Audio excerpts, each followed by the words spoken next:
Good morning.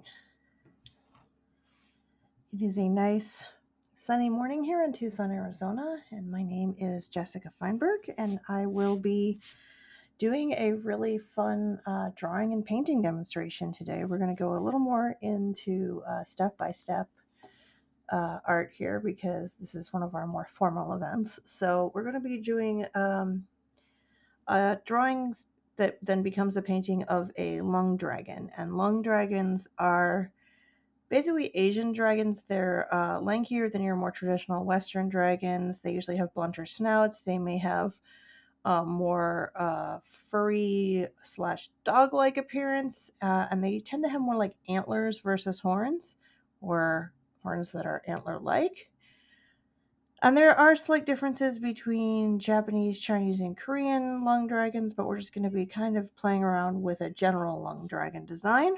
I'm going to be using watercolor paper. I use Canson brand. It's one of the easiest ones to work with. That way, after I've got it all penciled, we can add some color. I'm going to be using a couple of different tools for drawing, a mechanical pencil, a kneaded eraser, and if needed, I've also got a few extendable stick erasers. All pretty easy to acquire art supplies. And this long dragon is supposed to be very kind of old and ancient and wise, so that's kind of the mood we're going for. And I thought for this piece, what we're going to try to do is a little bit more of a portrait that's more of the face versus the whole body, because I've done a lot of pieces on Twitch with a bunch of dragons in them, or a full body dragon sort of thing, and I really want to show how I would do kind of more of a detailed face. So the first thing I do is just start to figure out the placement on the paper, and I know kind of where the head's going to be and where the neck's going to be, and I don't want to place the head. I'll probably move it down a little bit too high because we want space to add like fur and antlers and things around it. So I'll make it a little smaller, make sure we've got space. So I just start by placing very, very lightly some general shapes. And when I'm doing, hi Michaela, when I'm doing more basic placement of shapes, you'll notice I usually am holding my pencil farther back because I don't need to have a lot of accuracy and I don't need to press hard. So that's a good way to not kind of overdo it on the paper. So I'm going to just start out by figuring out, and if I had not done long dragons before, I would probably be doing a series of thumbnails and figuring out the pose, but I've got a bunch of them I sketched in a sketchbook, so I can kind of work from there. So I'm going to start by kind of figuring out where the eyes should be, and I'm trying to draw dark enough so you guys can see, but light enough so I'll be able to erase it. Just where the eye and stuff should be. So if this is kind of a round shape of the face, kind of turned to the side, I can then sort of cut away at that to make the face of the dragon. I said he's going to have kind of more of a snout kind of face, like a shorter, rounder snout. But we don't want him to look too cute because he's going to be an older, more wise dragon. So I'm sort of just building my basic shapes here, trying to figure out exactly how long I want the nose to be. And I would do kind of the same process for Western dragons and things as well. I'm just going to keep more in mind of where my end goal is and kind of the style I want to do, and then building the details for that. So I know we want him to have a nice sort of rounder snout. Now there's two really different ways that long dragon noses are drawn. One is to give them kind of a mammal nose, like a dog or cat nose. And the other is to do a kind of more rounded nose like this. Let's get kind of a bulbous shape on the side. And this is very traditional for like Chinese dragons to have sort of this style of nose. So it's kind of a hybrid of a traditional dragon nose and the more dog or cat nose. I think we're going to go with something like that. And obviously, since this is going to be an ancient dragon, he's going to have all sorts of hair, which we're going to get into coming off his chin. It's very common for long dragons to have hair and long whiskers, so we're going to have some fun with those. Thank you guys for tuning in. I'm going to try to go through this pretty quick for the sketching part so that we have time to get to some painting. And originally I was going to start us about a half hour later, ended up bringing it up a little earlier. A few people told me that would work better. And then I also realized that my boyfriend's lunch break isn't noon, so if I'm going to 12:30, I can't eat with him on his lunch break from work. But I got smart and realized that ahead of time and already made our lunch, so we can eat right after my stream. So I'm just trying to place the eye, and I really want to have these very common, it's very common to do like ridges like this for lung dragons as well. I really want to do something like that with the nose. But right now this is looking really cartoony, and I want to step away from that and definitely go more into a wiser, more ancient, more sort of realistic fantasy piece. So one of the ways to do that is to make the eye a little bit smaller and to really add a lot of details when it comes to things like the eye. So I picture if he's an older dragon, and if you've looked at older people or animals, you'll see this a lot more wrinkles kind of around it. And I'm playing a little bit with the shape of the eye because we want him to have the right expression. I think that looks good. And I'm kind of building a deeper sort of eye socket for him because he's going to be a more ancient creature.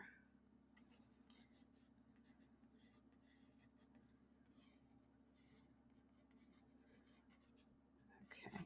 And I think he's definitely going to have whiskers that we're going to play with, kind of coming off like this. I think that would be pretty cool.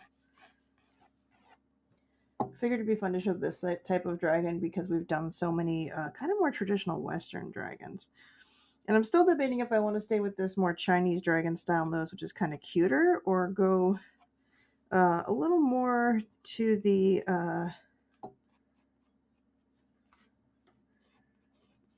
traditional dragon nose, or even into like more of the dog or cat nose. So we'll see kind of how that goes as we progress. So I'm not going to give him a really goofy jawline either because he's a more serious dragon. This is starting to look pretty good. And he's definitely going to have like a mane and a lot of those elements. And if you've never drawn a dragon before, this could take you probably a couple of hours to really figure out the first time. But if you've done a lot of dragons, this is a much faster process. And I definitely want to do kind of fur tufts above the eyes versus scales. We're going to give him scales too. In fact, we might put some cool looking scales on the face there. Hopefully you guys can see this okay.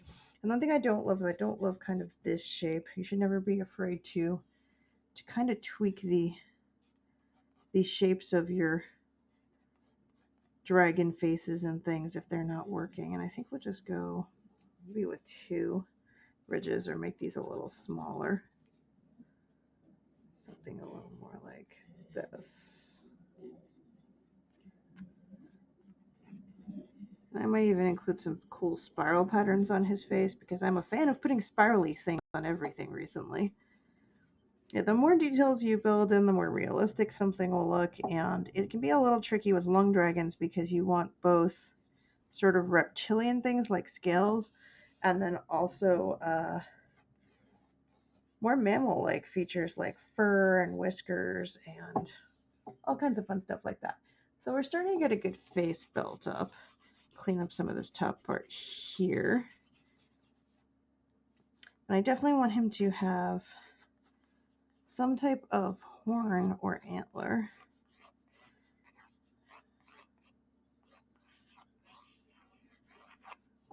I'm just kind of figuring out those shapes. I very much approach sketching kind of the same way you would approach sculpting, where you start with, for sculpting, you start with big blocks of clay and you add or subtract clay, and I do the same thing. I start with bigger shapes and I add or subtract shapes until we kind of get the shape that we want. And for ears, I think I'm trying to decide if he should have ears showing or if his fur is going to cover them or not. We got a bunch of people tuning in. Hi, guys. I hope you're having a good day. I had to pause and think of what day is a good Thursday. I'd love to say that's because of quarantine, but that's just because I lose track of time when I'm working on stuff. So yeah, we're definitely going to emphasize his age here a lot because we want him to look very wise and ancient. I'm still debating if I like this nose or if I want to try the more traditional. There's a couple of different ways you can do the noses for. Actually, I like this shape better already for these sorts of critters. Again, they have more of a dog or cat nose usually than they have a reptile nose, if that makes sense. Not that reptiles even really have noses, but dragons definitely do the way they're drawn. So yeah, I think that shape works a little bit better. And I think I really want him to have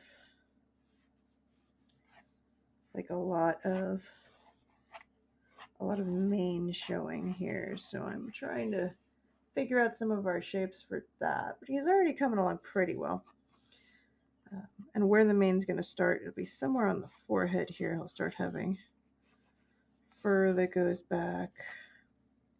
And some types of Asian dragons have kind of more, I guess you could say, subdued manes. I tend to think of like the Japanese ones as their manes are a little smaller. Dragons like the one in Spirited Away, you're going to see more of like a mane like this. And then Chinese dragons, you often see much rounder eyes. And some of these bands that I'm doing, they're much more traditional as Chinese dragons. Definitely doing more kind of patterning and then much bigger manes. So I'm trying to decide exactly how much mane we want to give this guy, but I think he should have a good amount of foof. Probably could have drawn him even a little smaller, but I mean, he's this old, wise dragon. Rainbow Phoenix is here. Oh, the sculpting analogy is great. Yeah, I don't know because I've done a little sculpting, so I don't know why that's how I see it. But I see it as you pick shapes and then you're just building other shapes on them, and you're using those shapes either to add to them or subtract from them.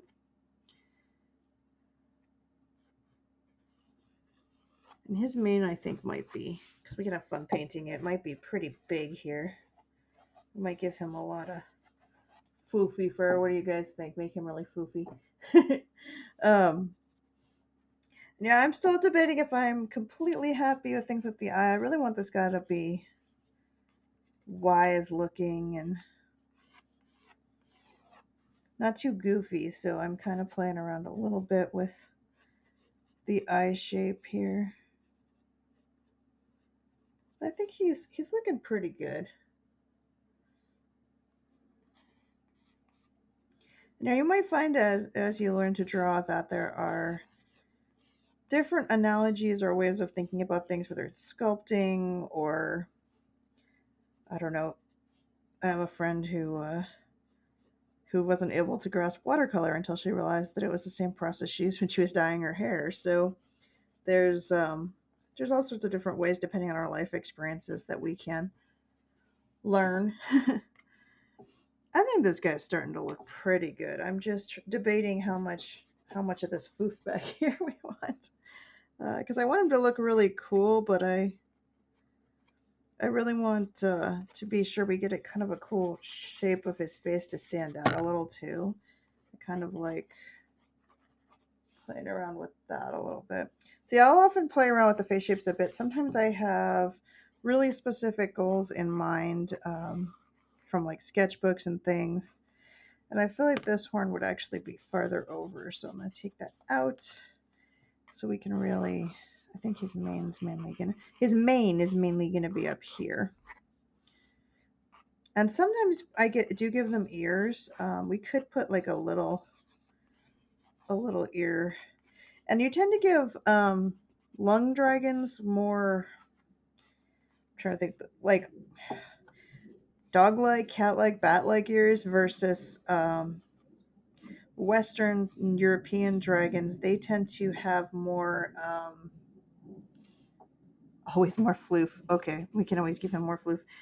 They tend to have more like webbed ears and things like that, but that's just a basis, and everybody kind of does their own version of things. All right, so I think he's going to need some floof here for sure in front of his ear, kind of going along the jaw. So this is going to all be floof here that I'm going to do in different colors. It'll be neat.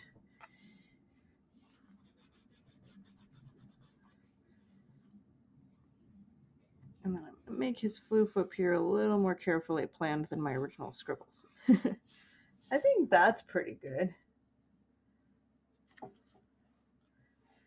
And I guess this is really a lung dragon face example because we're not getting so much into the body. Their bodies tend to be really kind of long and lanky. And as much as I'm not a huge Disney fan, if you've seen the movie Mulan, the dragon in that is a lung dragon. And sometimes I will put kind of the teeth of my dragons showing in my paintings, but I think this guy it might look a little. I don't know if I want to. I mean, I could, but yeah, I think it looks goofy if I do that. So I think since we're going more serious and less goofy, we'll take that out. And then this is where his whiskers are. Not that his whiskers aren't a bit goofy. They really are kind of goofy the way I drew them. But I'll see if I can. I really wanted to give him whiskers since that's such a traditional example of long dragons. And I don't think you'd see the whiskers on the other side because they're probably kind of blowing back a bit.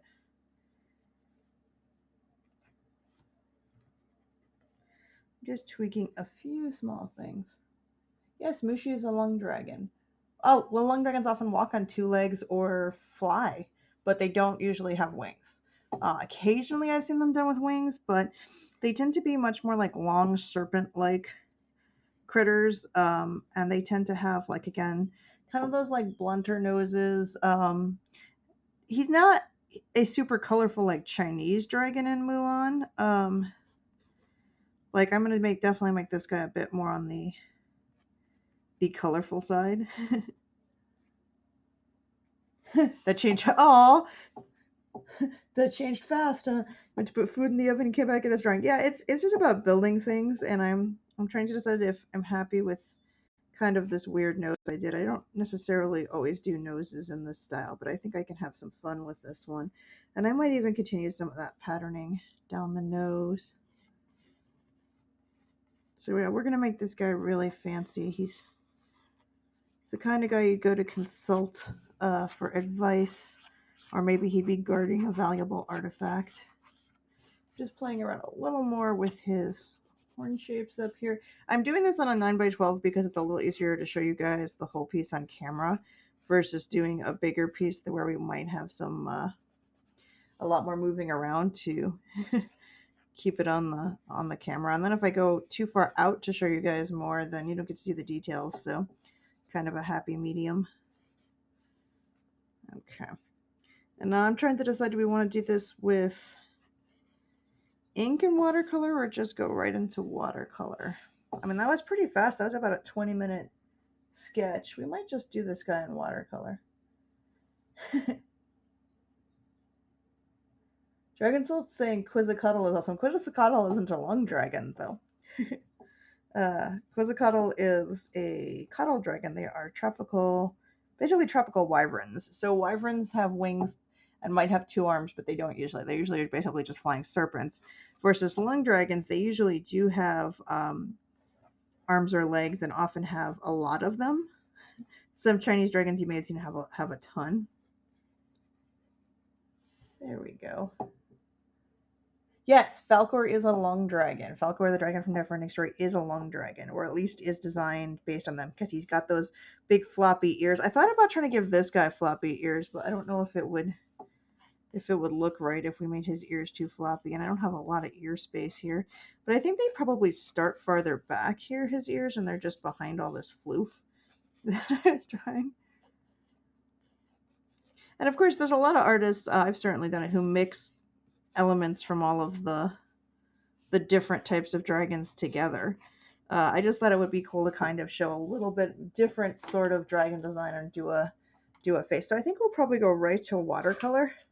But because my sketch is pretty messy in places, I'm going to need to probably kind of translate this into watercolor and clean it up.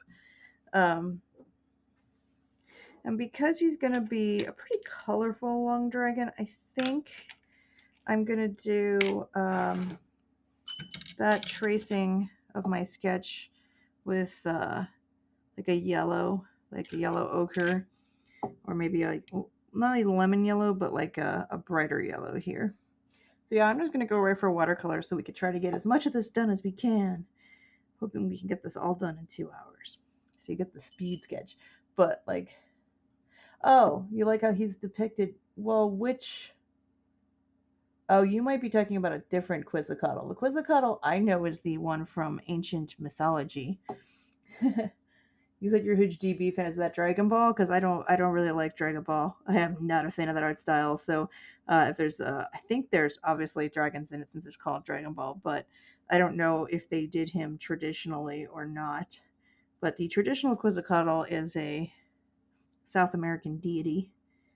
There's actually a bunch of different ones. I think they're in the book you just got, actually, from me, um, which we're doing a big book release for on Sunday. So you guys are going to get some special looks at stuff if you're around on Sunday, because I'm not just showing the book. I'm actually going to pull out some of my sketchbooks from when I was really young, and then kind of the ones that the art in that book came from, which I think would be cool. Yeah, I'm not a big fan of the style of Dragon Ball Z. I honestly, I just don't like the way they draw the characters. But I will say this, it's a consistent style. And my biggest pet peeve with any sort of comic books or animation is when the way things are drawn is not consistent. I have, oh, okay. Michaela's asking if I've done more stuff based on Mesoamerican myths. I actually have done a lot based on them. That's why there's coddles in my books. And actually, I just previewed pages for Patreon subscribers for the new book, and we're going. The new book, even because it's beverage themed, it has a number of Mesoamerican deities in it. The 400 drunken rabbits from Aztec mythology are in it, and there's a cocoa bean and drink related South American critter.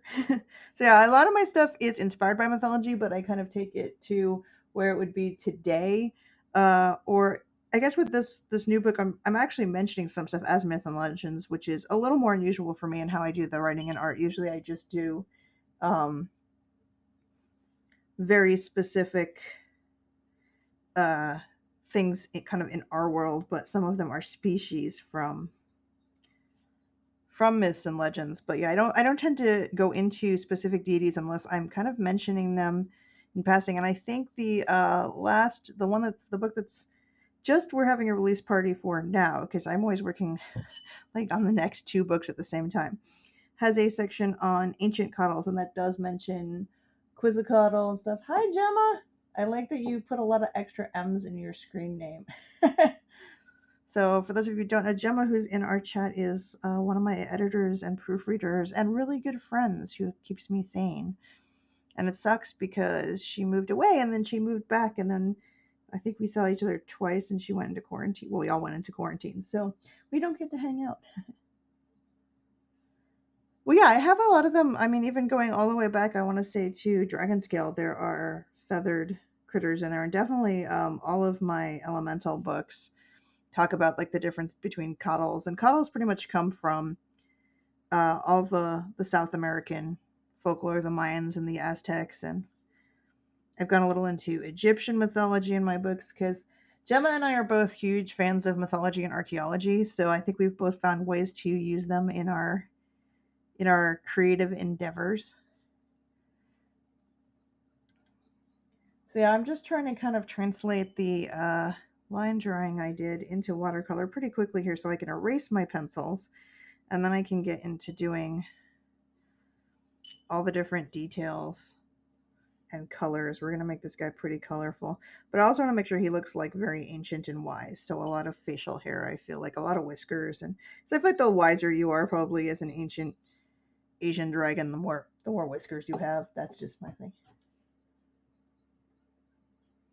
Actually, the cuddles are in both Mayan and Aztec mythology, and there are different ones. And there's actually absolutely terrible, terrible horror movie about Quetzalcoatl, which I think is one of the funniest monster movies I've ever seen. I've done Norse. I think I haven't done Norse theme stuff for a bit. That was in my earlier books, but yeah, I think I touched on at least most mythology a bit. There's a lot of Scandinavian stuff that I think I touched more on, like fire and ice books, because you have trolls and things like that, and definitely rune dragons is tied into Norse mythology because uh, Norse runes are used for inspiration for the dragons in it. So yeah, I think a lot of people don't realize like a lot of my stuff in my books is either inspired by myth or legend or by real animals. Like I pull from a lot of different resources because I want them to be believable. You need all the rune dragons. Oh well, there's a book that has them all. I actually combined. So the way runes evolved is really weird, and I've read like 4 books on it, but there are hundreds of books out there. In that there were Norse runes, and then there were Anglo-Saxon runes, and there's like an overlap between the two of some symbols and some meanings, but different interpretations. And then there's also witches runes, and then several other types of runes. So I actually pulled from when I did rune dragons, I included Norse runes, witches runes, and Anglo-Saxon runes, and kind of tried to find the interpretations that were most commonly used. But if you like get the deck of cards that I did, it just has the rune symbols on them, so you can kind of use any rune interpretation book. But yeah, I tie a lot into those. I'm excited. The next sort of, and this will be a nice spoiler for people who are not on my Patreon or who have joined my Patreon more recently and didn't see this post a while back. Um, I'm obviously doing.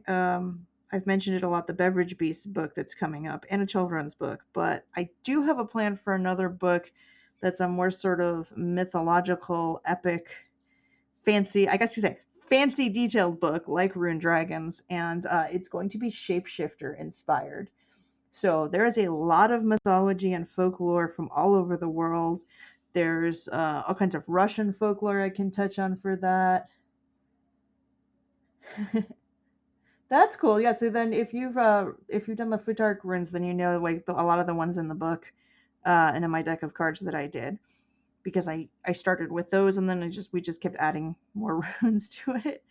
But yeah, I'm gonna do something. Obviously, I'm gonna have to touch on some Native American stuff. There's a lot of shape shifting there. So yeah, I'm gonna do like a shapeshifter oracle and definitely a shapeshifter guidebook. But it will be more like Rune Dragons versus like the field guides, because Rune Dragons is kind of a larger, fancier art book. It still has kind of the meanings, but they're a little more on the spiritual side, kind of halfway between that and a field guide. And I kind of want to do more of those. I still love doing the field guides, but I'm trying to kind of vary what I do between projects. But yeah, I don't know if Gemma knew that either. And then I have a kids book coming out, and Gemma will be happy because the kids book, which I'm hoping to get out for my next project while I'm finishing Beverage Beast, the kids book has like almost no proofreading, if any at all. It's got like one poem. So, well, and I guess it's not really a kid's book, it's an all ages picture book, but I'm really kind of hoping people like it enough that I can do a series, because I have in my sketchbook an entire list of additional books about the characters from my picture books. So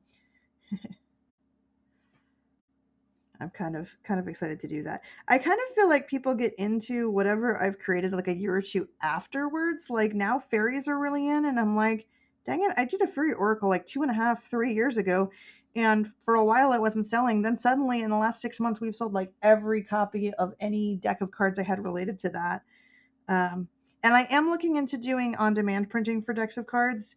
It's just I have to every printer uses different sorts of templates and often different formats in how they want them provided. So the printer I used for the playing cards and oracle decks that we've done so far is pretty easy, because I'm just prepping images on one template, and literally you're just uploading the images and dragging them in the order that you want them in the deck.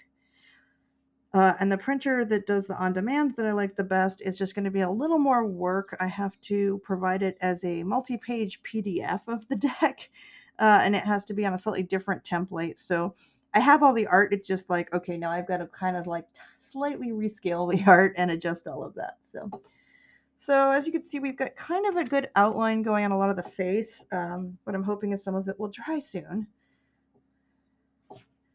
And this is sort of just a way of transferring a sketch from pencil to watercolor really quick. And some of my pencil will still show through when I erase it, but a lot of that extra stuff is gonna kind of go away.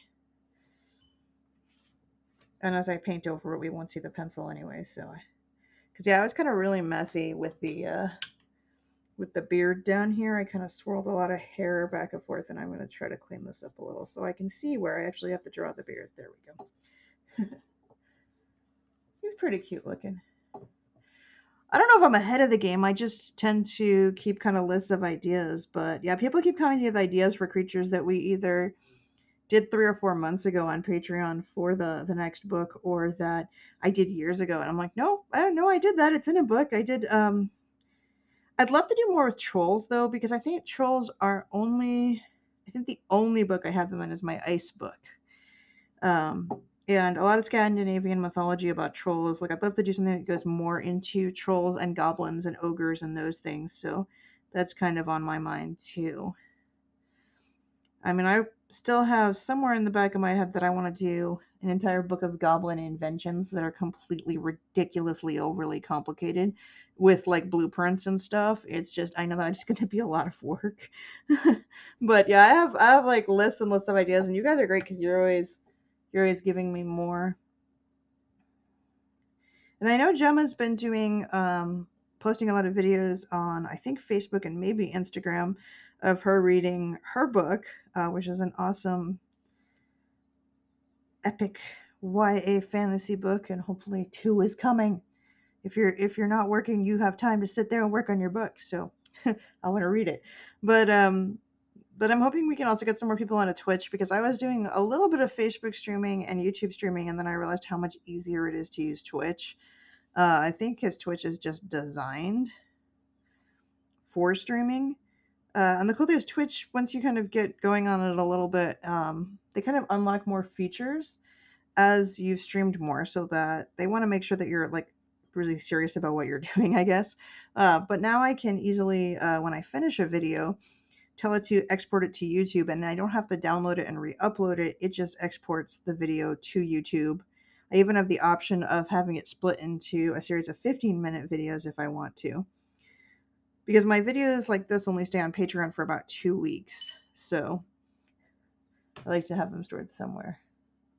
The book I recommended for you to get off Audible, Six of Crows. That's the one I would start with. Or absolutely any book from Series of Unfortunate Events, because the audiobooks are like the two best fun audiobook reads you can ever listen to, simply for how good the readers are Series of Unfortunate Events and Spiderwick. Oh yeah, Gemma's editing her book right now. And I'm kind of waiting to do like a later read on it, so I don't give you too much early feedback and then not objective later when you actually need editing. But yeah, with Series of Unfortunate Events, I own all of the physical books and all of the audiobooks. So I love the art and the writing and the style of the physical books. But in the audiobooks, they are read by Tim Curry, who is obviously amazing. And then with Spiderwick, what happened was the publisher actually had picked out a reader for an audiobook version. And Tony and Holly, the writers of the book, they said, actually, we would like to pick someone else if he agrees to do it for the same fees. Is that okay? And they said, sure. So they got Mark Hamill, who is an amazing voice actor. Many people just know him as Luke Skywalker, but he's an absolutely amazing voice actor. And he does all of the audiobooks for Spiderwick. So yeah, I definitely have those as like some of my favorites. Yeah, even if you've read Unfortunate Events, trust me, having Tim Curry read them to you is an experience. Because yeah, I love them. And when you say you've read all the books, it doesn't count as having read all the books unless you have read the Beatrice letters and probably the I think it's 3-book, 4-book prequel series. It might be a 4 or 5-book prequel series, because I've read those as well. What I loved about the Netflix series when they worked on it is they actually included things From the prequel series, they included things from the Beatrice letters, which really are the end of the story.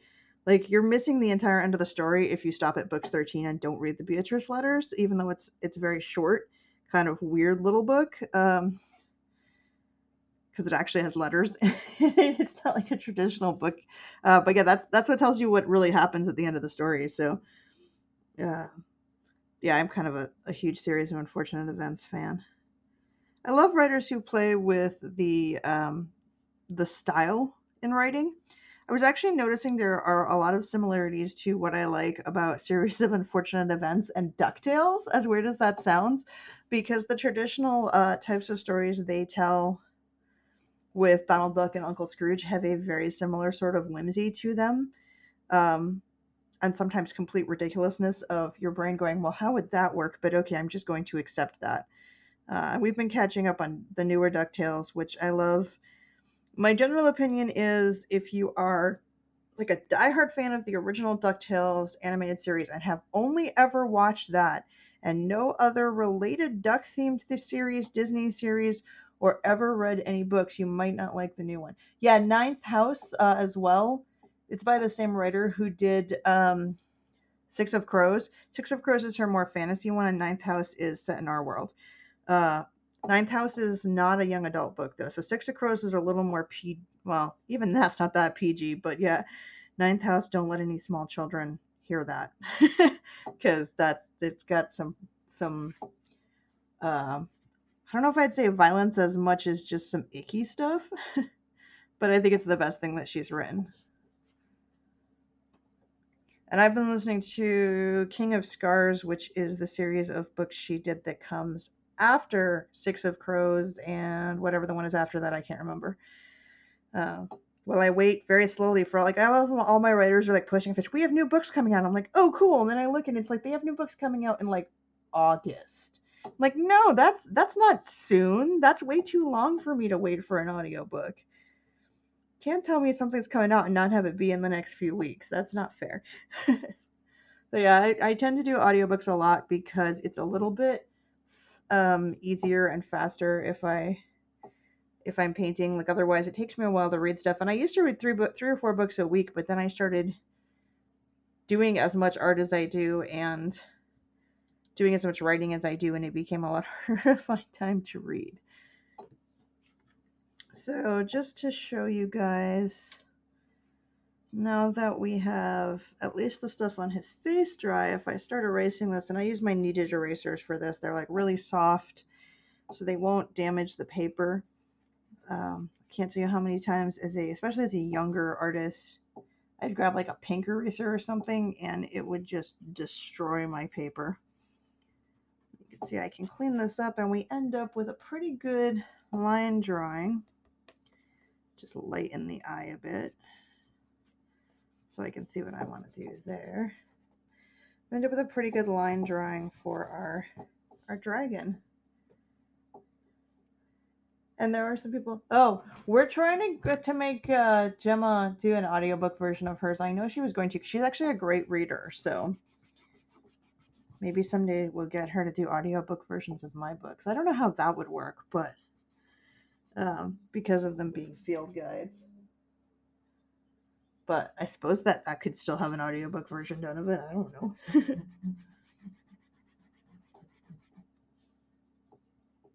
But yeah, I don't think she has her book on Audible. I'm hoping at some point she will. And if you want to post links to where to like find info about your book, Gemma, go ahead. I'm allowing you to promote in my stream. Not that you need my permission, but I know out of courtesy, like usually people won't post links and things to other people's work without permission. And if you are a fan of trees and nature, which I very much am, you will like Gemma's book because it's called Nothing Lost, and it is very much about a world where trees are very, very important. And those who take care of them, it's almost like a religion. And it's a really cool story. So you should read it. And I actually did some editing on it because she edits my books, so we kind of did some swapping around there, which is one cool thing if you know people who are awesome writers and also awesome editors, because anyone who tells you you can edit your own work is lying. There's just not a way to do it because you can never get objective enough about your own stuff. If you wait a while to reread it, you definitely can get a fresher take on it, but you'll rewrite over typos. In fact, I've even had cases where my editors have read right over typos because we so expected a sentence to say one thing we just missed, where I used the word like lead instead of led or something. So what I've started to do is also have my computer read my entire book to me aloud, which is really funny because it can't pronounce half the words correctly. But you then pretty much immediately notice if there's a weird similar word but a real word, or other things in it. Yeah, you can actually set up equipment to narrate books and I think offer it as a service. There's more people doing it from home, but you have to have like a special microphone. I know Gemma had looked into that for a bit, like what was required for that.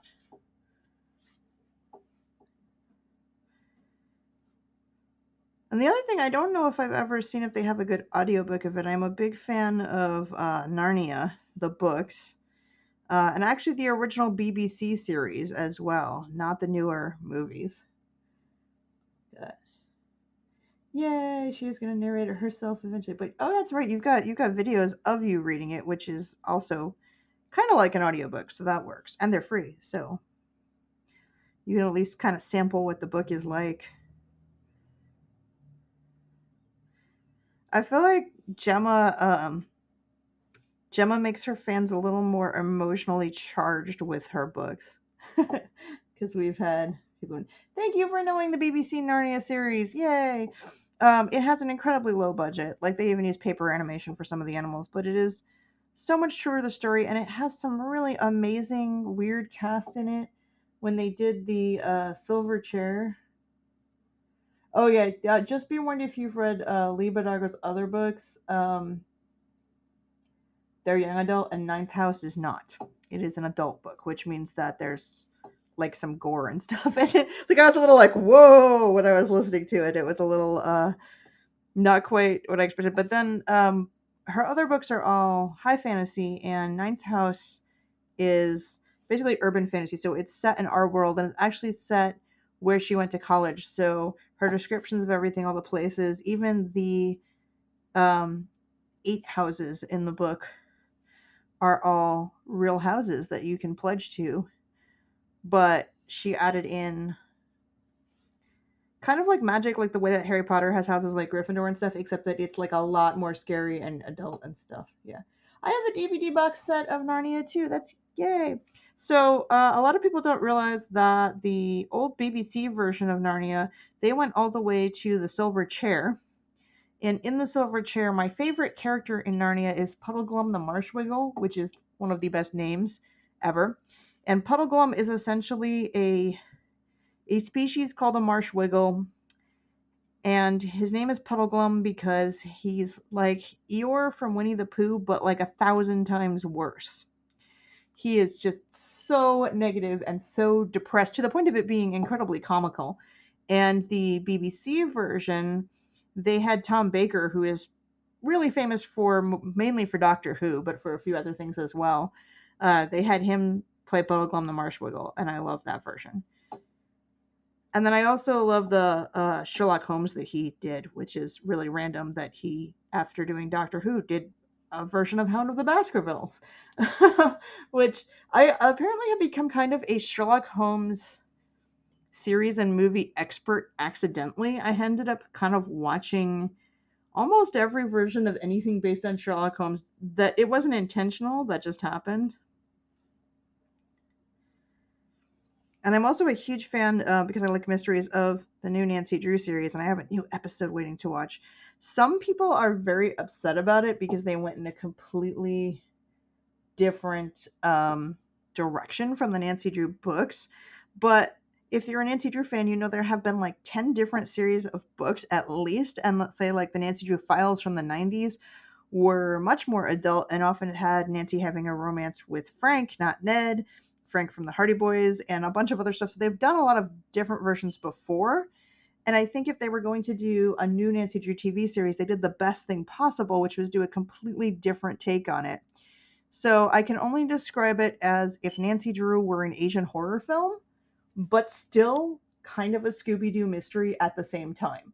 And at first I was like, what am I watching? And then it kind of grew on me, and now I'm hooked. So, but yeah, there's some plot twists to it, which I will not spoil, that I'm sure had Nancy Drew fans completely freaking out, who were like the diehard, it has to be like the books. But even the older 1970s Nancy Drew series is not accurate at all to the books because it's still set in the 1970s and not when the Nancy Drew books were written. So, yeah, I've definitely had my share of finding weird little versions. I loved the fact that Weta Workshop did a great job on like the effects and costumes and characters in the newer Narnia, but unfortunately the plot changes and the feeling to them just it kind of did not work for me. So I'm a little sad about that. But who knows? Maybe they'll eventually do a Narnia miniseries or TV series. They've done so many others. So sometimes those older ones, even though they don't have the fanciest effects and things, can be like the best series just because they just put so much time into the acting or who is playing characters in it. We recently rewatched The Last Unicorn, which I still enjoy, which has a crazy cast for the voice acting in that.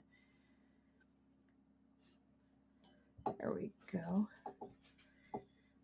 I'm happy to see so many people hanging out in the chat. That makes me, and actually talking, that makes me very happy. I'm trying to get more folks just be aware that I am streaming, that you can watch for free, though I super appreciate those of you who have subscribed. Um, for some reason, I guess if I'm not kind of online or live in a stream, I don't always, it doesn't like email me when someone subscribes, which is weird because it emails me when someone follows, but not when someone subscribes to my Twitch. So I was looking at my statistics and I was like, whoa, I actually have like a bunch of paying subscribers. Thank you guys. I think they did it like a bunch of people did it right after streams, so I just didn't see the alerts. Maybe they appeared in a chat like right after I finished streaming, but I super appreciate it. For those of you who like tuning into all the cool Tucson area DJs who I keep recommending who've been streaming, they're doing a ton, I think, this coming weekend too. I know Vamp Feline and Ricky Stranger were DJing last night and they were doing an awesome job. And then Mojito's DJing something tomorrow on Friday, and then I believe that Plastic Disease is DJing Saturday, followed by Vamp Feline doing a really late night, crazy, like midnight to 2 a.m. insomnia DJ thing, which I'm assuming she's not working the following day because that sounds kind of crazy. So I'm just taking all the pencil off now, so you can see we have this really cool, basically drawing in watercolor. But yeah, I try to. It does give me some alerts, and I've more recently also figured out how to get a bot in here that posts on my Discord server when I start streaming. So, and for anybody who doesn't know, I do have a Discord server. You're more than welcome to come chat in it. I have a Facebook page. I have a website. I have a Patreon. Am I missing anything? I have an Instagram. I have a Twitter. So yeah, I have everything. Okay, so now we have an awesome drawing that is pretty much, you can see a little bit of the pencil in places, but it's a pretty clean drawing just in watercolor. And I think because this is so much about expression and everything, I'm going to start off with our details kind of with the eye. And I'm actually thinking he's going to have a purple eye, as weird as that sounds. I think it'd be really cool. So I'm just going to start off by putting the lightest coating of purple on his eyeball here. I might need to see if I can. Oh, no, that's showing up pretty good. Sometimes I have to adjust things so you guys can see better. Well, it still shows me subs and stuff on here. I don't, I think I just don't always notice. Or, like I said, I think a lot of people subscribed like kind of when I had finished streaming or something. So if we're going, kind of a very traditional Chinese dragon or long dragon, I'm gonna just start doing a lot of different colors. And the trick is, I don't want them to bleed together in this case because I want each of these sort of sections of colored fur to be separate. So I'm gonna try to paint sections that aren't next to each other. I'm gonna start with kind of an orange color in here. That's looking very yellow for you guys. I don't know why. I love when the lighting does that. Let's see if I can pull the saturation up. There we go. A little more. If I make the brightness too bright, then you guys can't see stuff. So trying to find like a happy medium. Let's see if that works. Aw, well, you already subscribed, Dragon Soul. You already subscribe on Patreon, so that's super awesome. And we've gotten a couple new Patreon subscribers this month. I've been really happy. I mean, that's become such a huge part of my life, and I've realized I really need to kind of do more stuff like the Twitch streaming and more stuff on Patreon because if I can grow that by like 20% this year, it solves a lot of my money problems. So I'm kind of trying to focus on promoting that more and on making sure people get a lot of awesome stuff. And one of the things I always do is make sure that whatever my most recent book is, when it comes out or has started mailing to Kickstarter backers, that people who are $5 and higher Patreon subscribers, they just get a free copy of it digitally. And if you've already pledged to the Kickstarter because you want a physical copy, and therefore you're then getting 2 digital copies because I include it for free with the hardcovers and paperbacks too. I also include a bunch of usually extra bookmarks or prints or things that are just exclusives for Patreon subscribers to say thank you for supporting what I do.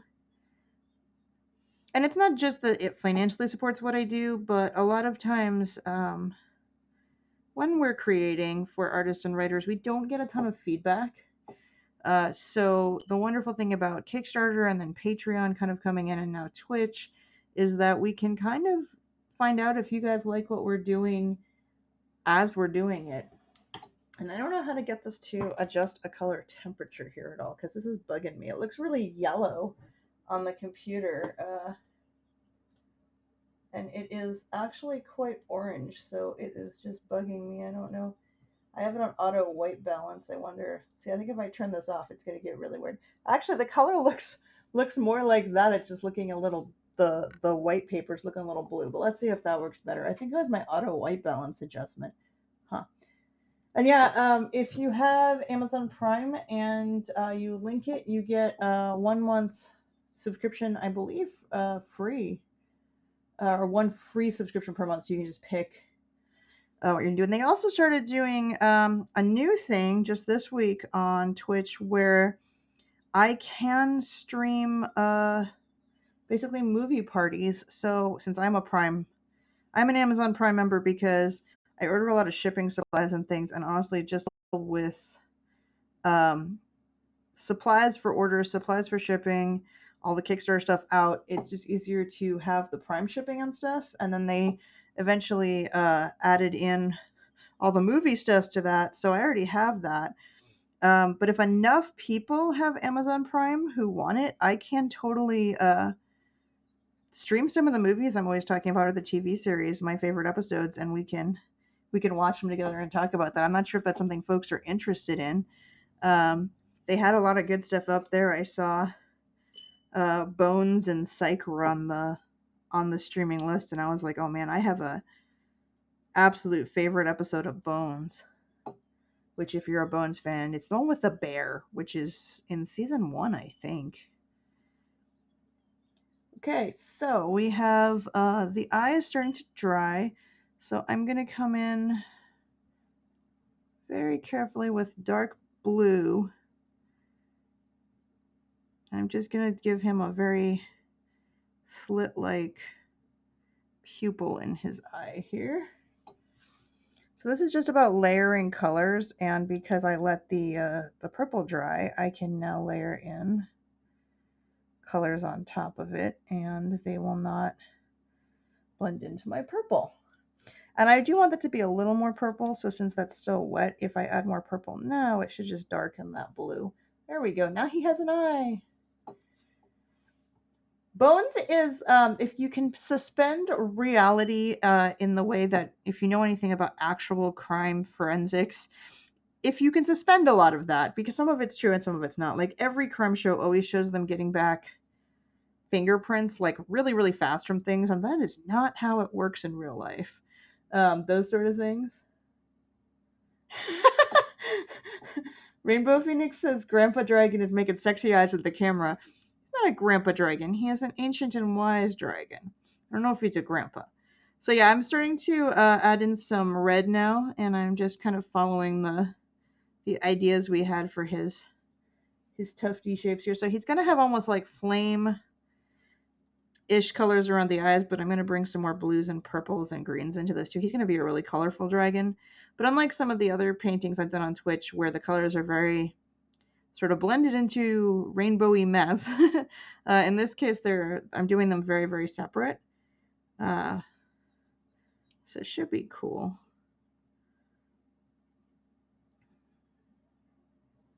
And I've only done taken part in one watch party because I also have Netflix, and it was a Netflix one for a friend's birthday. That's the only thing I've done in that way. But there are other things I can do on Twitch. People keep asking me like, could you stream video games or movie watching parties? And I don't know if that's stuff anyone's interested in, but I do play things. Oh no, Gemma's gonna venture out into the world for groceries. Be careful. Watch out for crazy pregnant women like I encountered yesterday. And thanks for hanging out. And I'll see you, I guess, on Sunday at virtually see you at the book release event. Yeah, be careful. I've had both good and bad experiences grocery shopping, but yesterday was the closest I came to losing my temper with someone.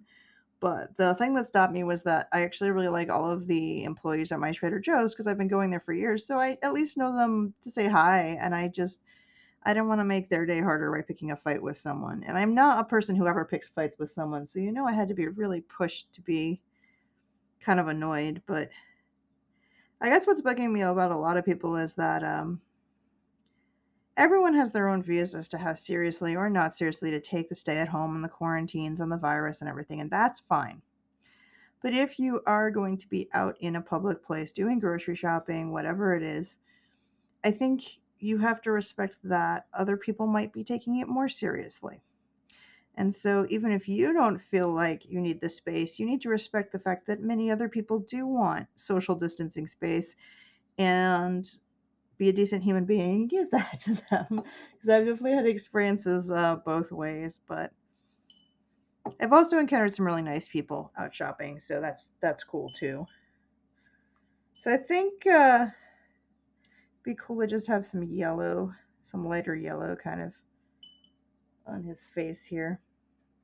He already looks pretty cool, huh? He's already starting to come to life. And I'm going to have to do something to kind of deepen his eye socket here, definitely, because it's going to have to be in shadow. But I'm kind of trying to get some of my yellow blended in here first. And definitely this type of dragon, we're going more for like this, the Chinese dragon with all the separate colors. It does take more patience for watercolor if you don't want your colors to get all messy and bleeding together and stuff like that. I think it would be cool to put some green in here. So I think I can just bring that in right while it's wet, and it'll blend in nicely. I'm just happy to see you guys hanging out, talking. And for the most part, everybody who's coming to my streams here on Twitch has been really positive and friendly, which I love. I think I have the most awesome fans in the world. I feel really bad because occasionally we'll get somebody who English is just not their native language, and I don't speak whatever their native language is, and they're just asking me for something, and I'm like, I don't understand what they want. That happened a lot in email, and I have to kind of go back and forth to try to figure out what it is that they want or need, and I try really hard to meet those needs when I can within reason.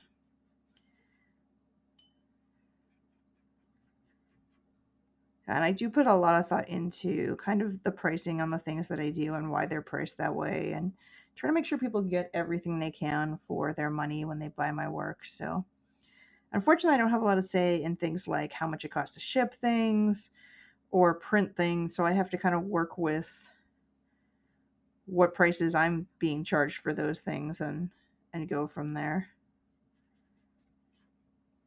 There we go. Now he's starting to look cool. And yeah, right now it looks a little weird because that color is so separated. But I think kind of once we kind of work more colors through this and more kind of my yellow I used for my outlines, I'm going to kind of bring that in a bit more up here. I think it'll. Oop, unless I drop paintbrushes, that's good. There we go. I do drop paintbrushes on occasion. I am far from perfect. Yay, we're actually only an hour in, so that's good. I might have time to finish this guy. That was kind of my goal. Try to see if we could do a full painting here. So I'm just working on any areas I think should be that green, and then I'm using one green that's kind of more of a blue green and one green that has a lot more yellow in it, and I'm kind of blending back and forth between them to get the effects that I want. So I'm kind of going to work on those areas, and we'll see how the rest of the piece looks. So yeah, for some reason with the white point correction off, my paper looks a little bit more like gray or blue, but at least you guys can see the colors correctly. I didn't realize that's what was throwing that off, the auto white balance. And I can actually manually tweak the white balance, but I don't know if that helps a lot. I can make it a little brighter though. There we go.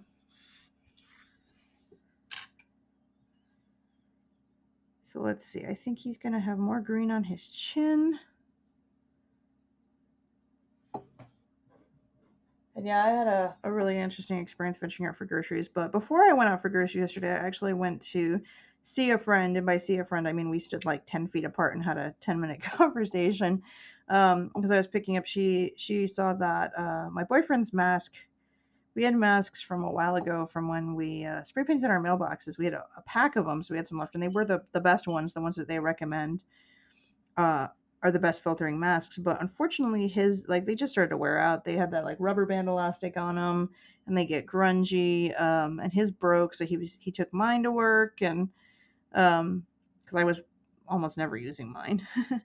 And then a friend of ours who said making masks insisted on making us some that have full filters in them and everything. So we are super appreciative, and I just went over and picked them up and did a distant wave at her. I felt bad. I can't hug anybody. Um, but that's okay. We'll get through this. I think the news has been so strange. Some of the things people are doing because they're bored or maybe not the safest things. Hiking is way up in Arizona, which is good. I mean, as long as people on the trails are being respectful of the distances and things, and the governor and the mayor and everyone have allowed the trails to remain open because seriously, people need something to do. And they're mostly pretty good about spacing themselves out, but because hiking is up, there's so many more people doing it. Some of them are not as experienced, and there have been like a lot more, I guess, injuries, a lot more people like broken ankles that they have to go rescue off the trails. So that's kind of the downside of that.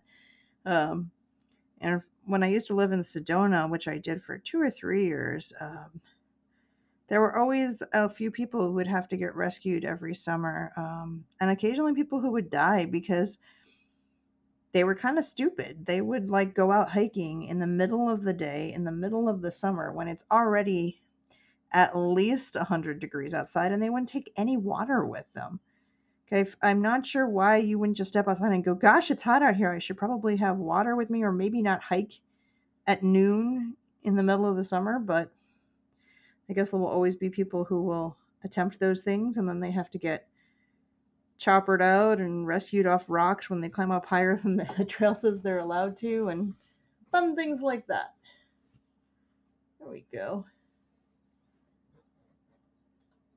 Yeah, I like the auto white balance, but when I turn it on, sometimes now it's showing the colors closer. I'll try and I get it to. I don't know. I don't know which thing is better. I feel like I need it brighter, but then you guys lose some of the details.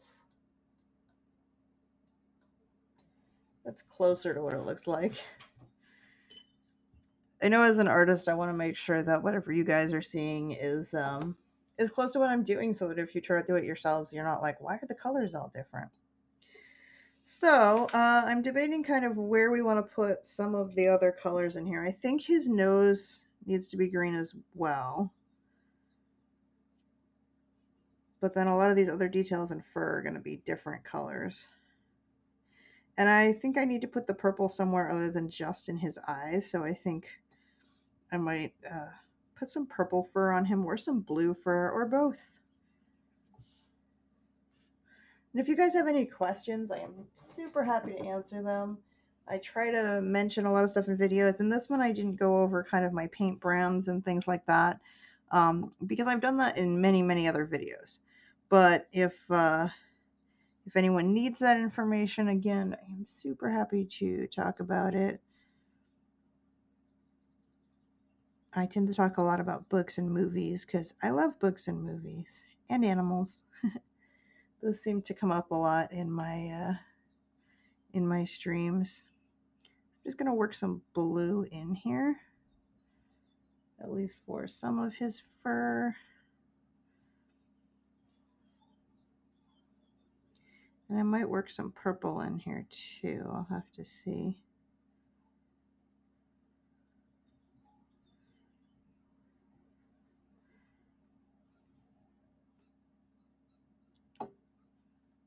It's actually been staying really cool outside this year, which is great because it means we can walk or hike.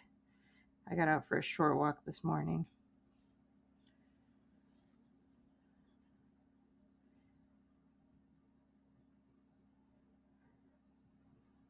Now you guys are being all quiet. I see Gemma left, and now you guys don't want to talk to me. Oh, that's okay. I think we get a lot of people who just like kind of lurking and watching, which I am totally fine with. And if you are new to my streams, I'm an artist in Tucson, Arizona. I write and illustrate books on crazy, fantastical creatures. And you are more than welcome to follow me on Twitch or on my website or Facebook or any of those services.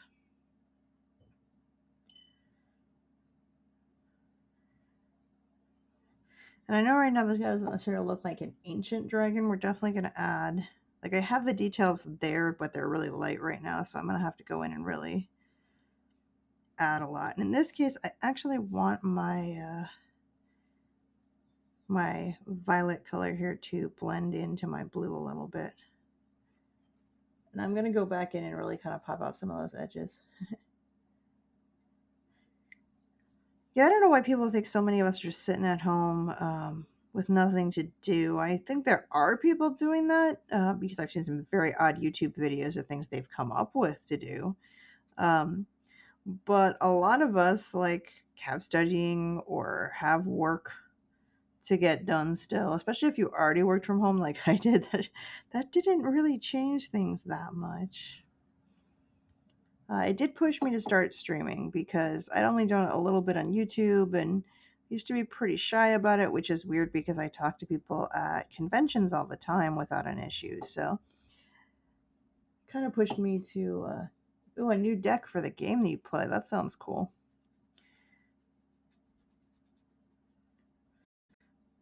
In my teen years, and even when I first moved to Tucson 13 years ago, I played a lot of Magic the Gathering. In my teen years, I really loved a lot of those sorts of card games and things, but I also grew up in a place where there weren't official tournaments and it wasn't that competitive. It was a little more on the fun side, and I just kind of burnt out on it. And honestly, if I have time, a lot of the events that I would have liked to go to for it, ended up always being when I had to be like a guest at a convention or a vendor at an event. So that didn't really work so well. And then, do I like MOBAs? It depends. Because when it comes to computer games, I have to be careful both with how much time I can put in, but I also can't play a lot of them because I get extremely motion sick. I have like super extreme motion sickness. It is my kryptonite. I'll even get just motion sick going somewhere in the car, which sucks. So I have to be kind of careful about the types of games I can play on the computer because as things have become more and more 3D, it's gotten harder and harder for me to play things. um, so it just kind of depends on the game. Trying to think. I got really into playing.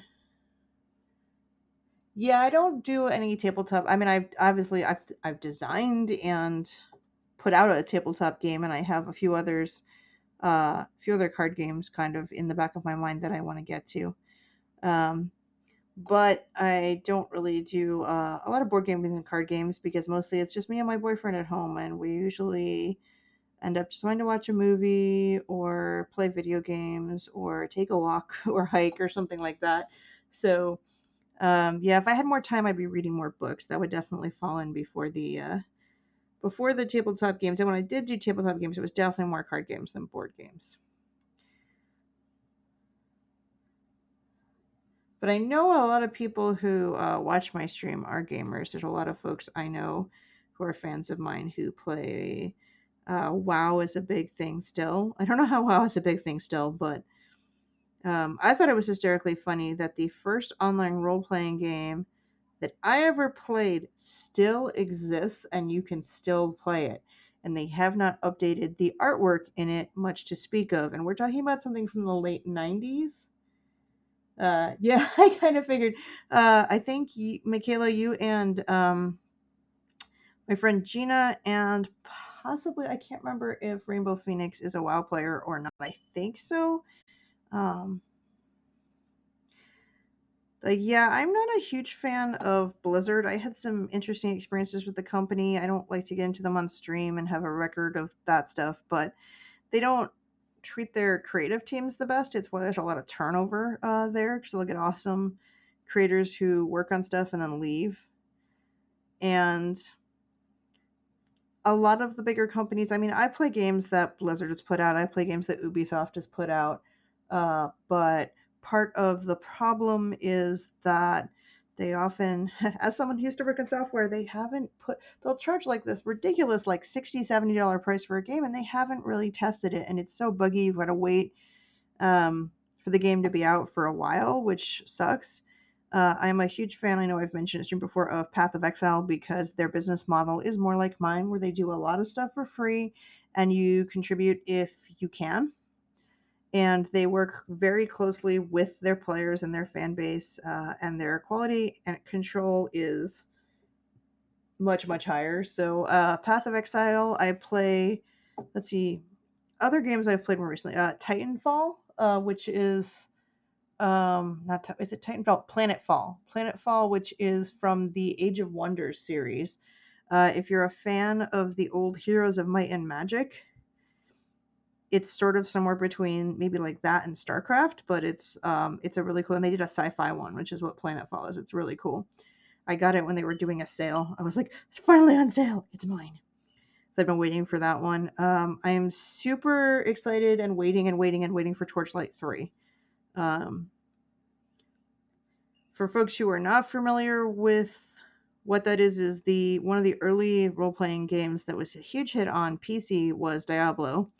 And then they did Diablo 2, but after Diablo 2, that original team left Blizzard and went to work on other things, started their own company, and did Torchlight 1 and 2, which is very much what Diablo 3 should have been. And then yeah, if you're a Might and Magic fan, you don't know this, by the way, there's actually a pretty good mobile game That's free to play. That is based on Heroes of Might and Magic 3, which I may or may not play way too much of. Since I found it, I was like, Might and Magic. And actually, they've done, Ubisoft owns Might and Magic now, and they've done some newer games that are pretty good as well. Um, if you like that kind of turn-based strategy. And then Age of Wonders, it's a little bit of a learning curve, but I'm a huge fan of the sci-fi one that they just did of Planetfall. It's so much fun. So if you see that for like sale on Steam, snag that one. Other super weird games, I really like Project High Rise, which if you ever played Sim Tower way back in the early 90s, um, I'm like a big fan of that. It's a very similar sort of game, but with a lot more strategy and a cool style. And then um, this is going to make me sound really old. So when I was a kid, one of the games we all played a lot of, okay, maybe not a kid, maybe like just coming into my teen years, was a sim game that they do not make anymore. They still make Sim City and stuff like that, but this one is non-existent. Sim Ant. And there is a similar game on Steam that has absolutely amazing graphics and gameplay, but it's still in early access. So I tried the demo. I really enjoyed it. It's called, I think, Empire of the Undergrowth, and they actually let you play different species of ants, which is really cool. So I did a lot with that, but I don't own it yet because I'm kind of waiting for them to get a little more content in and kind of come a little more out of early access, or have a sale, because it's a little pricey for like being a full price game that still doesn't have a lot of content like missions and stuff in it yet. Um, but they have the leaf cutter ants in it, which is pretty cool. So you can put like different species of ants. I thought that was really neat. So yeah, I'm just building all of our different colors up to kind of create the fiery mane for this guy. I definitely think I need more of the orange in there, so I'm gonna use that for his nose bands as well. I don't know if these have a cultural significance. They're mainly on Chinese dragons, or if it's just decorative, or if they even have a name. I've learned recently a lot of things have names that I just have no idea. They're called. My boyfriend was asking me the names of different makeup brushes, and I'm like, I'm pretty sure they have different names because when we paint, we have like round brush, flat brush, I'm sure makeup brushes for like they do too, but I have no idea what they are. I don't think mine are labeled, and it was not something I ever learned. So, but yeah, I tend to play a little more like some of the strategy games, and I'm a huge Sims 4 fan. Um, and actually, my boyfriend and I have a few streamers that we watch pretty much religiously. Um, and one of my favorite ones, especially for what he's done in Sims 4, is a streamer called Call Me Kevin. If you guys aren't familiar with him, he's Irish, and he does the things. You always have that friend who does things in games where you're like, I made the good character, I followed the storyline, I took care of my Sims. And Kevin does the things that like that friend does, who like locked like a bunch of neighbors in the basement and made a cult out of them, and a sweatshop and stuff like that, which is pretty funny. Um, and his reactions are pretty funny, and he's got a funny Irish. Well, at least to me, it's a funny Irish accent. So, um, yeah, we really enjoy watching Call Me Kevin and his videos. He cracks me up. Uh, and then I'm trying to remember what the other one is called. I think it's MX Plays. Who was originally MX Mods, and then he and his girlfriend started their own channel where all they do is react to memes, which sounds really boring, but it is the funniest thing. Um, and we really we watch those every day. And she just started being a Twitch streamer too. I brought over her YouTube audience, so I immediately had like 4 or 5 thousand people on there, and I was like, man, I don't know if I could deal with that many people in a chat just to start with. But and she streams a lot of games and stuff too, so sometimes if I can't play a game, I can watch it a little bit. My boyfriend plays a ton of the games I can't play, so at least I get to kind of vicariously see things like Sea of Thieves, which looks awesome, but I can't watch it for more than like 5 or 10 minutes because I get motion sick. So I'm like, oh, show me all the cool pirate stuff. Oh wait, no, I can't watch anymore. Never mind. So he'll call me over if something cool is happening, like the megalodon is attacking his ship. Then I get to go see that, which is pretty nifty. Hey, look how good our dragon is coming out! Yay! So yeah, right now this looks a little, I don't know if you want to say muddy, but not defined around the eye and the face here. And that's okay because these are my lighter colors and I am going to go in with a much smaller brush. I'm using a pretty big brush right now. And for me, a pretty big brush is open. This is probably a 2 or 3 in size.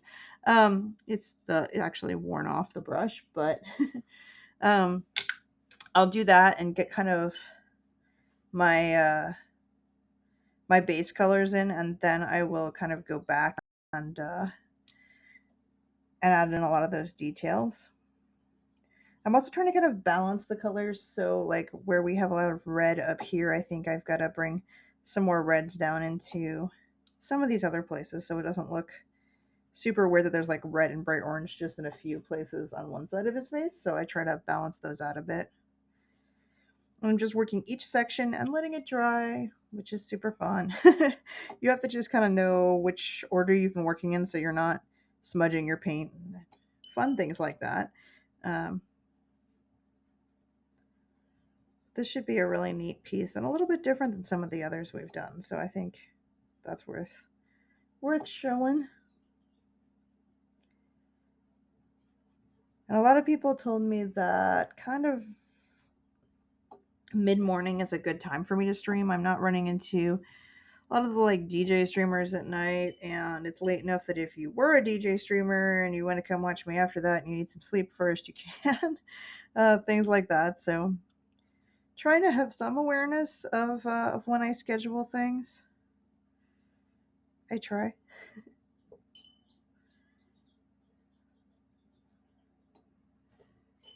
Go. And I'm just working on all the different parts of his foofy mane. And I'm kind of trying to decide about what colors his whiskers should be, especially like the more predominant whiskers.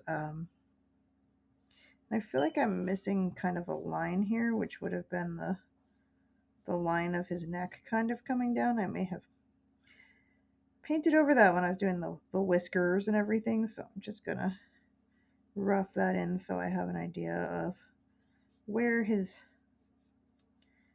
body is here. I don't just want to have a floating head. So I think I'm gonna bring in some of the blue that I've been using for his whiskers here so they really stand out.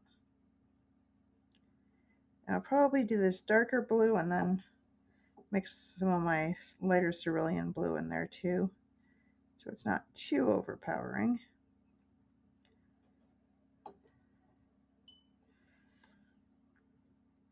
Yeah, I used to play games like Quake and stuff as a teenager, and then as they became more and more three-dimensional and realistic, it became harder and harder for me to play.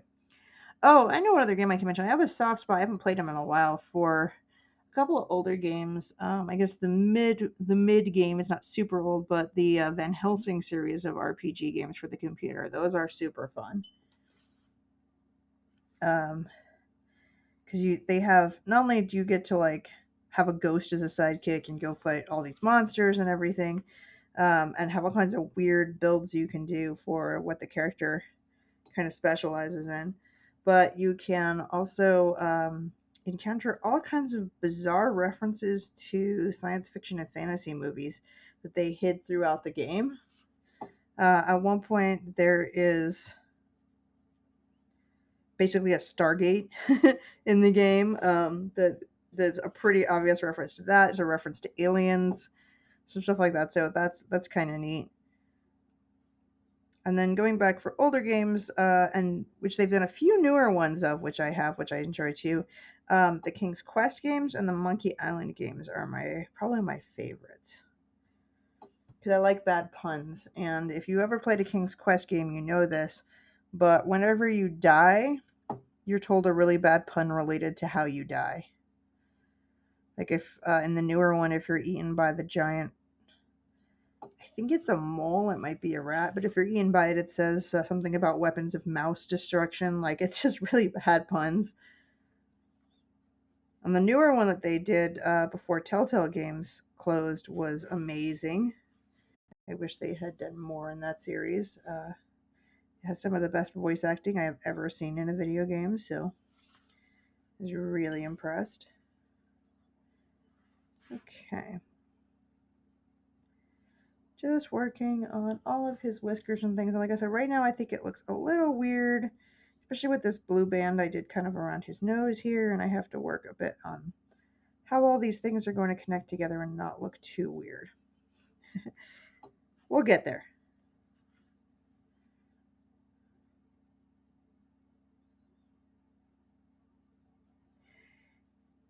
And I think it'd be cool for like his whiskers and kind of his, I don't know if you call it his beard, his face hair here to have some of this fade into other colors as well. So I'm going to fade this into kind of a more red color.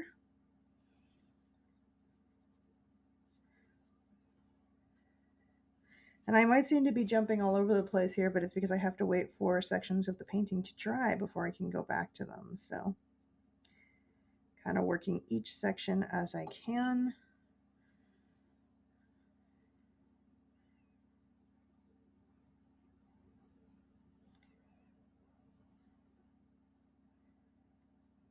Getting things generally in the right places, and then we will be able to go to all the details, which is the last like third of the painting, is all the details. Okay, so I think put a little bit of yellow down here, and very much kind of made his main skin color kind of greens. So I'm going to bring some greens in here just to show that he does indeed have a body, a neck and stuff somewhere down here. And kind of get that painted in.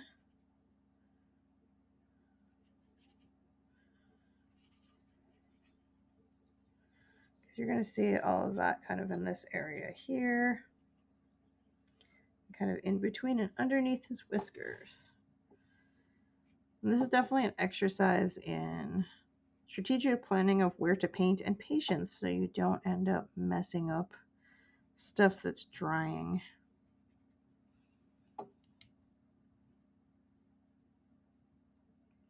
But I'm not too worried if I go a little over colors in places because I'm going to do some details on top of them. I'm going to do some stuff with some white ink as well.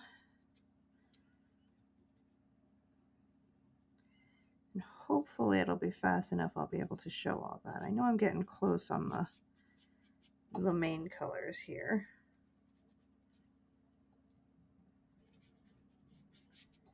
And I just want to blend this out so it doesn't just end in a weird spot.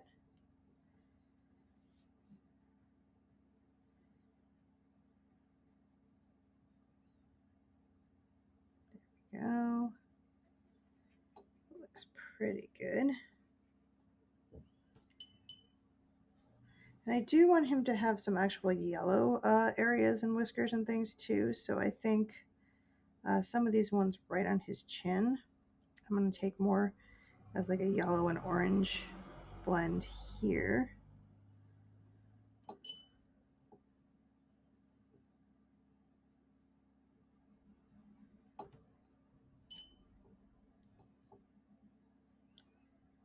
You guys got me all thinking about all the video games I haven't played in a really long time. But yeah, the main one I've been playing most recently is Path of Exile because the way that they work is they have a main server which has kind of the standard main game running on it, and then they have different leagues that start, and essentially the leagues are a way for them to beta test new features and get feedback and but make sure they're all balanced before they integrate them into the main server. So when a new league starts, there's a new theme, there's new character acting, there's new storyline stuff, and there's also all kinds of awesome rewards and things you can get by completing goals in the league. So when they kicked one of those off kind of right as we went into quarantine in early March. So I've been playing that when I can, which is maybe an hour every other day or something. I mean, there's yesterday I took some more time off and I did play for a couple hours, but it just depends because I'm usually pretty busy with work. So unless I I don't really play until I've completely burnt out on writing and painting and drawing and things like that and just need a break. Um, trying to make sure I am doing this correctly. This whisker is this one here. And then I want to have this as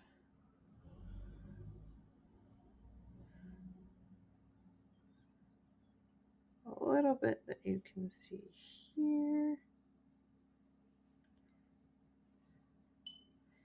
Hopefully it's going to look cool when it gets all painted and blended together. That's the plan.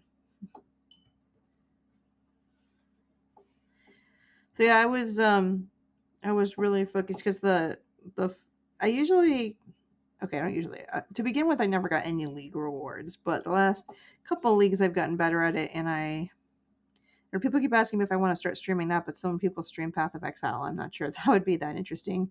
That I'd be that interesting a player compared to everybody else. So I do die a lot, so maybe that would be interesting. Um, but I've been usually able to get kind of like the first reward tier, at least in a league, which is like 12 achievements. And this one, you got some really cool cosmetic horns. Because the rewards are usually just cosmetics. They don't give you an advantage in the game. They just make your character look cool or give you bragging rights or neat things for your hideout, new furniture and stuff like that that you can't get in other ways. So I really wanted those horns, and I finally got them.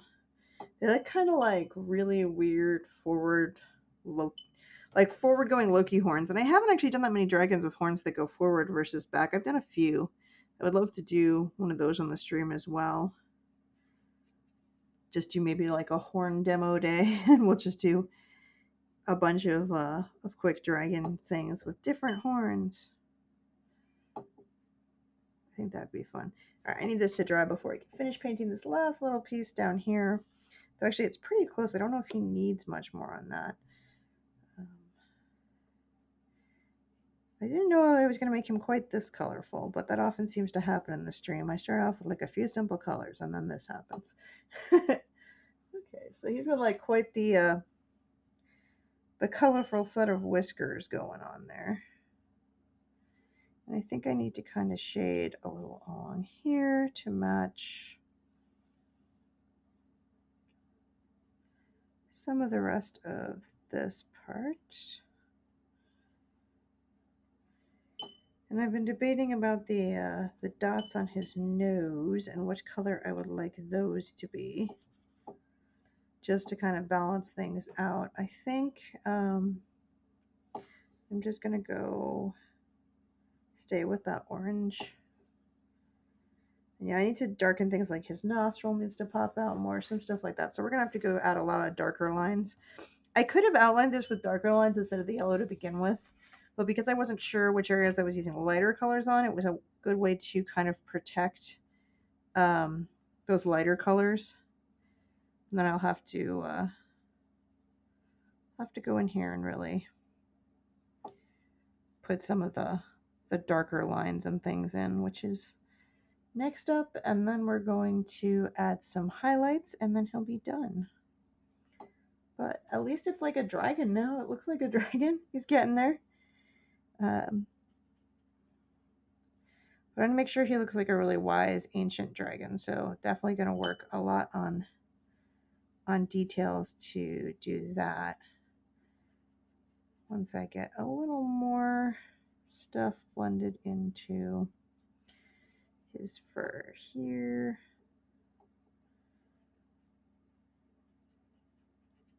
That looks better.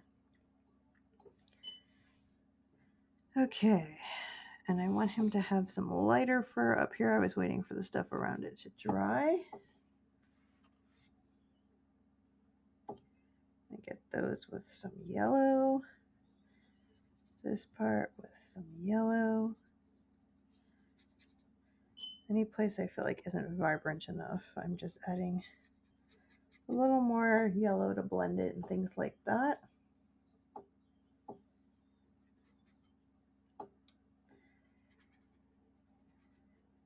I'm so excited to see like we have an average of 5 to 10 people in the in the viewer thing. Of course, if you guys are viewing and you do not have accounts, I might not see you guys get counted. I think it just does it if you have a username, which is useful if you want to chat or comment, things like that. And it's pretty easy to set up.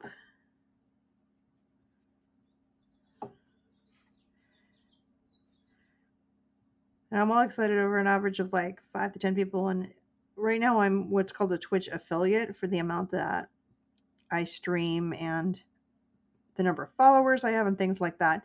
And I actually have met all the requirements for the higher level one, which is partner, except the number of people watching. Because right now we average around 5 people who watch my streams. And you need to average around 75 people. So that's going to be a long time, I think, before I hit that. But you never know. Hopefully, some more people will find me and want to make sure it's worthwhile to spend the time doing this. But on the other hand, I have to do most of this work anyway. So, and I'm going to be doing a pretty cool detailed PDF tutorial from this video that goes into all the different colors I use and the paper and the brushes and the whole process. And that's going to end up on Patreon for any subscribers who pay $2 or more a month.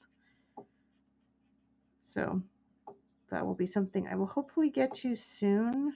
I finally got field guide preview pages, and it's just where do I put my time for some stuff. Like if I'm painting, I'm not then getting tutorials made and things like that. So I'm working on it. I'm learning where to put my time, trying to balance it out so everybody gets what they want, or at least almost everybody. Can't make everyone happy.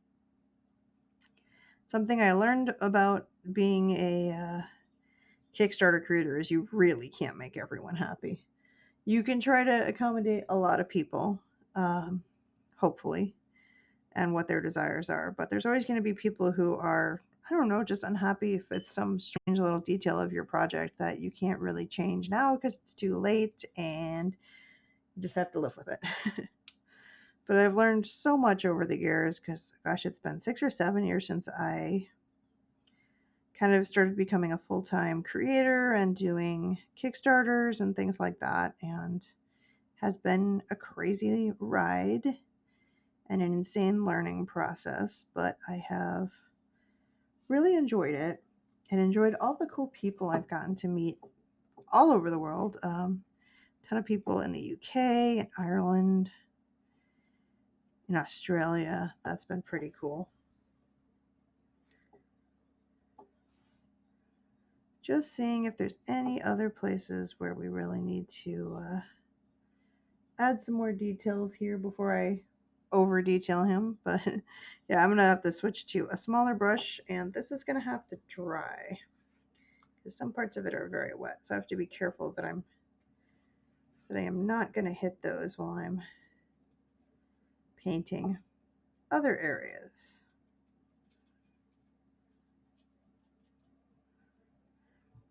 Making sure he's a little scale texture in here too to start with. All right, so what I want to do now is go to a much smaller brush and really get to work on his face. I'm going to start with a darker color to paint in some of the details, and then I will be using white for adding highlights and things like that. And I think for this darker color, I'm going to use my favorite shadow color, which is called Moon Glow, which is kind of basically a very, very dark muted purple color. It has a little purple, a little blue, and then it's probably muted with some black, but it's not just a straight black. And I'm just going to start outlining parts, and I'm just trying to be careful to put my hand where it's wet. Outlining like the different parts here where they need to stand out.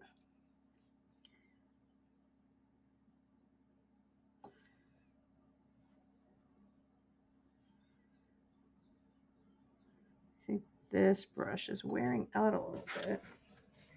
It's starting to fray, which is not great for details, but sometimes if you re-wet them, you can kind of rescue them from that, hopefully. There we go. It's a little better.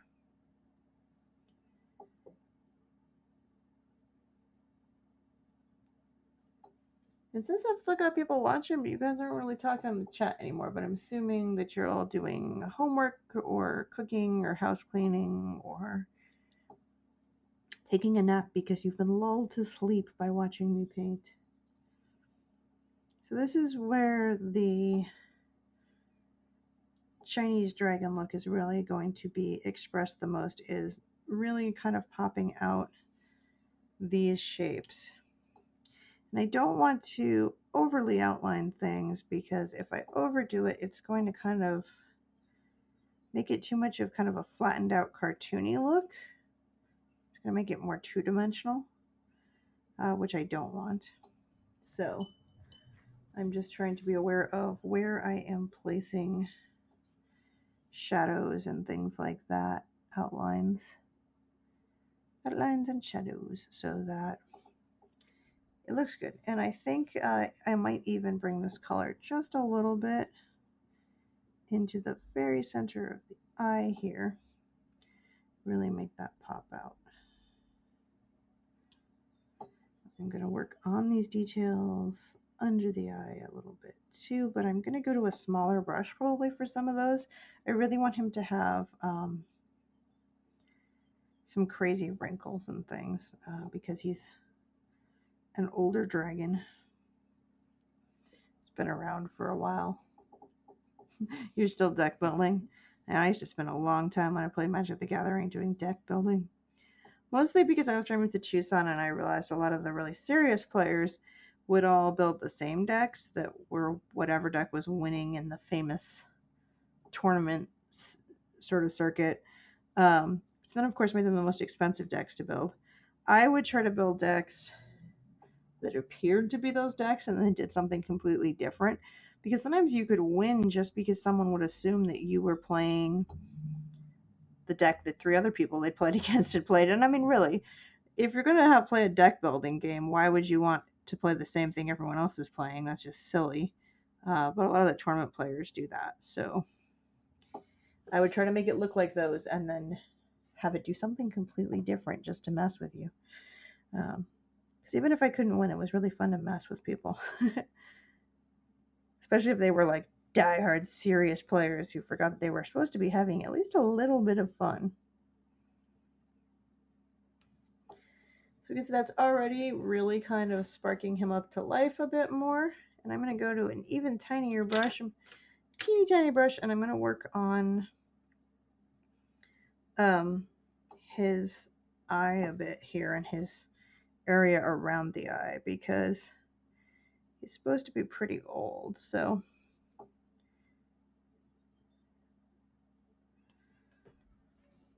this is where I'm going to start to add kind of folds and shadows and textures.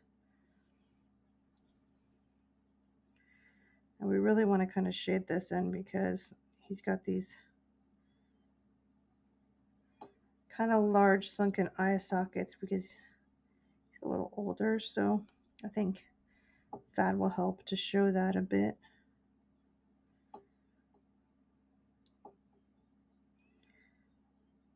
And we definitely want him to have wrinkles, which I don't know if I've ever done a lung dragon with wrinkles, but this one's going to have them. So, because we want him to look older.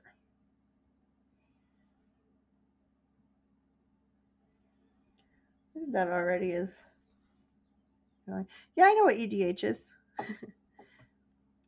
I was never an EDH player, though apparently I had all the cards to be a really good one.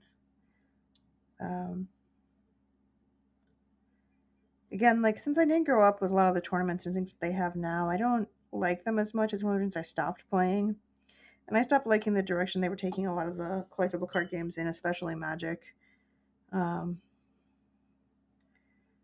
thought they were overcomplicating it just to sell new features that old features work just as well for. So, and I just, they always had these, my favorite things, which were the pre-releases and the release tournaments, always ended up being had to be at conventions. And then even if they weren't, if you've just been at a convention with 100,000 people.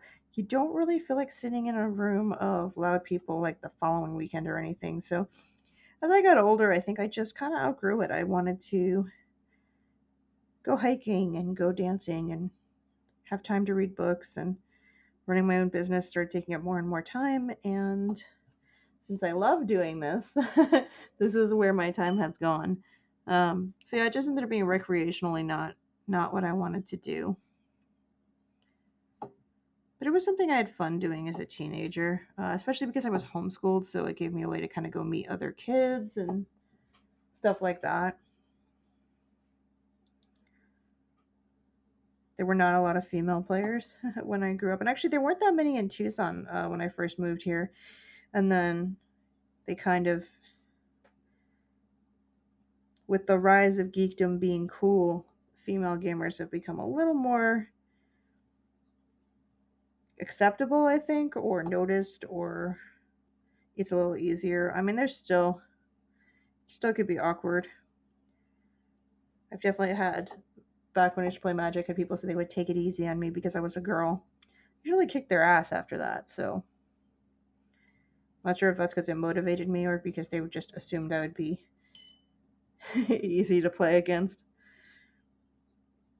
Yeah, and the card game that I designed is not a collectible card game, so you do get all the cards and the sets. We do have an expansion out for it. And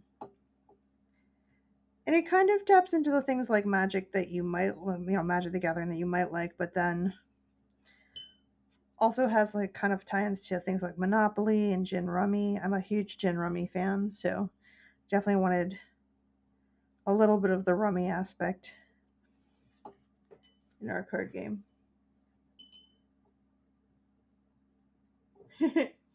Dragon Soul's talking about his EDH deck. I don't know. People started doing too many of the decks where you would just basically draw cards until you died. That was like a huge fad for a while, and it was kind of like a boring game. So I don't know. I just kind of burnt out on all that. Like I said, I think I outgrew it. I think I really, when I played Magic, especially when I was younger, I just really wanted some sort of social outlet and a way to connect with people. And as I got older, I started my own business. And before this, I mean, I've done art, and I've done art professionally for a very long time. And I've even done art at conventions and things. But that art at conventions and the booths and things I originally did there, for like the first 10 years I did it, was really a little more of like a side hobby. It helped me pay for being at the convention. Um, and then gradually, like, this became what I love to do the most, and it became enough of an outlet, a social outlet to connect with people. And then I started living in places where I could actually do things like go dancing, and just decided that that was more what I wanted to do. It's just a time and money thing. And the thing I think two things I miss the most being in quarantine, and they're not big deals, um, are going to the movies, just because we have such a cool, relaxing way to go to the movies here in Tucson.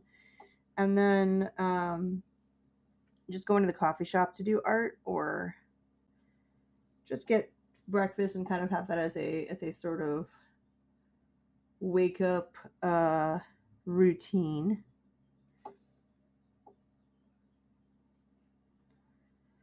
So yeah, I kind of miss those things, but they aren't that big a deal.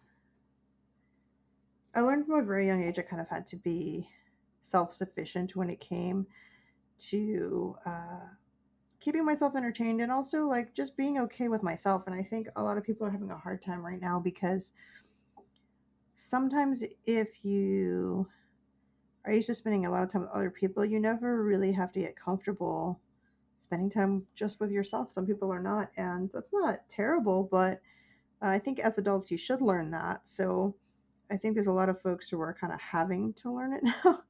um, or worse, people who are in relationships where even if they live together, they don't see their significant other that much because of work schedules and things like that. And now they're having to see them all day, every day. And I hear there's a lot of marriage counselor hotlines that are lighting up right now. which is pretty funny. But I've kind of always had to just figure my stuff out. I didn't have people kind of encouraging me or approving of what I did, at least not for a very long time. In fact, people were often discouraging, and I think that in the long run made me more self sufficient and made me build a thicker skin. Um, but I also just love creating, and I don't need a lot to create. I don't need to go anywhere. I can just sit with a brush and let things come to life. And if I am stressed out or worried, that definitely helps. I love listening to music, and I love that over the last 15, 20 years, it's become where you can with YouTube and all the other services listen to music from anywhere in the world.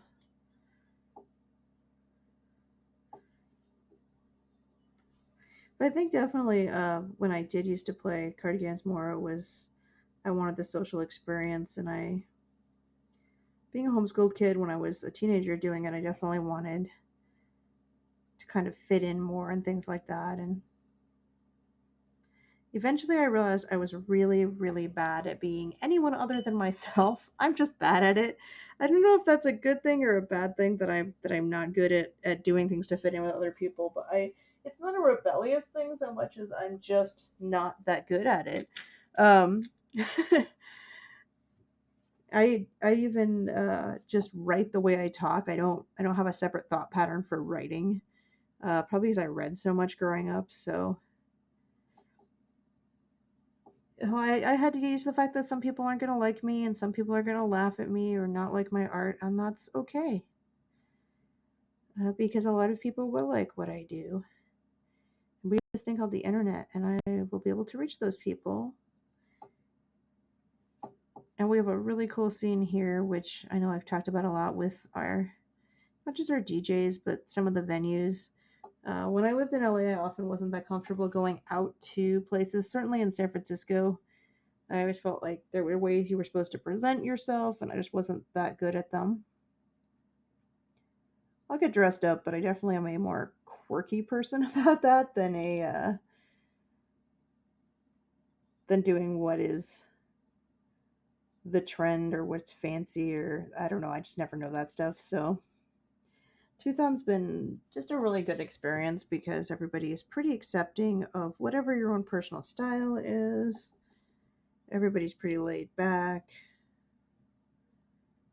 and that's just been really awesome. So what I've been doing is, while I'm rambling on about Tucson and life and confidence, is sitting here just putting lots and lots of little details in white ink all around the eye to not just create the detail thing, but I want to make him look a bit older. So kind of pulling out a lot of wrinkles and lines and things like that, I think will help. I mean, I don't think he has to look frail or super wrinkled because um, dragons can live a really long time. So I'm not that worried. I just want him to look kind of ancient and wise, like you might go consult him on a quest. And I've realized that I'm running out of time and I probably will not get to finish him because it's almost lunchtime. So I think probably what I'll do is take a lunch break in about 5 or 6 minutes and maybe come back this afternoon and we'll try to finish him up. I thought I would get him finished in an hour for the painting, and then I got all caught up with the details of his face here. One of the things I do think was cool about games like Magic the Gathering is they changed how people thought about card games, and I think especially with Kickstarter being so big, you can put a lot more games out now. And a lot more books and projects like I do. And of course, that means you have a lot more people you're competing against, but it also means it's a more level playing field. That if you can just reach enough people, you can get what you have out there, um, and people can see it. You can see he's already really like coming to life, though, just where I have done those dark and light details. And they're easier to do after you've kind of done all the painting underneath it for obvious reasons, because you don't want to smudge the shadows and things with your lighter colors, so I'm kind of building them up. I'm going to see if I can finish his nose before we stop. If anybody has any questions, let me know. Otherwise, probably take a break. It's just about noon here. I'll probably take a break from noon to close to 1, and then I'll be back and probably put another half hour, 40 minutes in and see if we can't get this guy finished up.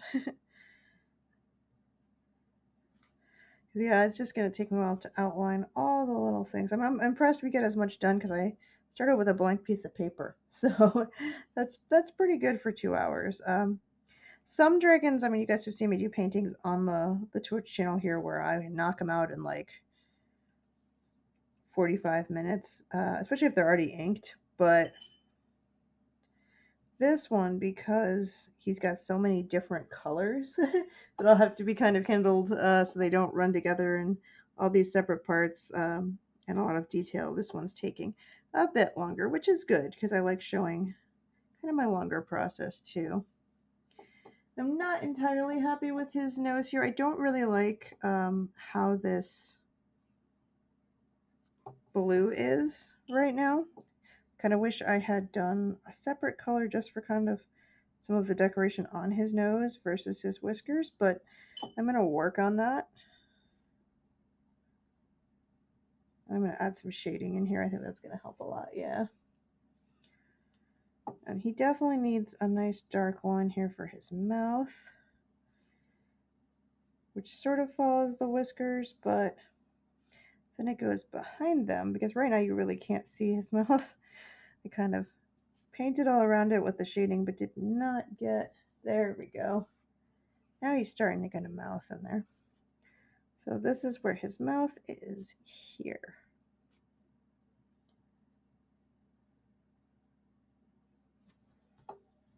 And yeah, since I'll be gone for a while, I'm going to end the stream and probably start a new one for part 2. So it'll be 2 separate streams and videos versus just doing a be right back screen. If I'm just popping out for a little, I'll put the be right back up. But I think in this case, since I am planning to actually go take a break with my boyfriend, who should be getting out of work right about now for his lunch break, eat some food for half an hour, 45 minutes, and then I'll be back. Yeah, I decided his nose needed some more shading on it here, and I think that's helping a lot. There we go. But I mean, that's a lot for 2 hours. You could say I still have to do a lot of details up here with all of the, I don't know if I'm going to outline everything, but I definitely need to outline some more of these details and his ear and horn and get some textures in those. This is the most detailed part though, and that part is done, so I'm happy about that. So I'm going to thank you guys for tuning in, and I should be back, assuming my boyfriend actually gets his break in time. Probably, oh, it says he finished in time. So yeah, I should be able to go get some lunch and be back in somewhere between 45 minutes to an hour, which will let this guy dry a little bit, and we will finish up all the rest of the details. And thank you guys for hanging out, and if anybody pops in, they'll be able to watch the playback on this, and then we'll get into part 2 after lunch. So if I don't see you guys more, stay happy and healthy and wash your hands and be kind to others, even if they're being jerks to you. And hopefully I will see you guys in an hour or a little less, and we will paint his chin and all his whiskers down here, which really need that outlining because right now it looks like he has an upper jaw and then we don't know what happens. So I will be back for that soon. Thank you guys for hanging out for the 2 hours this morning, and I will see you guys in a bit.